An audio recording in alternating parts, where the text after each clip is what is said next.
Percepatan penurunan stunting secara nasional menjadi perhatian Presiden Joko Widodo. Dengan berbagai intervensi yang dilakukan pemerintah, angka stunting yang tercatat sebesar 36,8% di tahun 2007 diturunkan hingga menjadi 24,4% di tahun 2021 dan targetnya prevalensi stunting turun mencapai 14% di tahun 2024.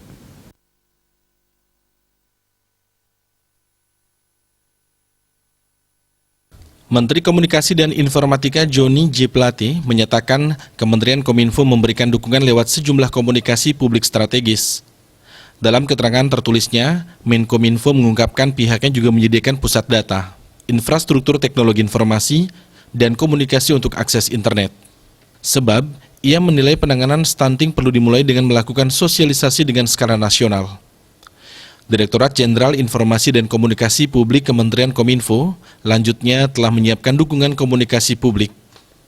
Komunikasi publik dilaksanakan sebagai bentuk kampanye pemerintah dengan berbagai macam strategi. Sedangkan dari Badan Kependudukan dan Keluarga Berencana Nasional juga perlu mengkampanyekan secara efektif dengan menyasar masyarakat luas. Menteri Johnny menegaskan berdasarkan dokumen dari BKKBN berkaitan dengan percepatan penurunan stunting di Indonesia, masih terdapat beberapa provinsi dengan angka stunting rata-rata di atas 30%. Padahal, pemerintah menetapkan target setiap tahunnya harus mencapai 10%.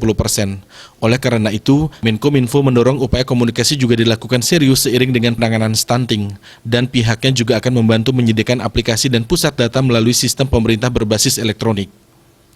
Ia menekankan aspek ketahanan dan kedaulatan bangsa dalam pengelolaan data.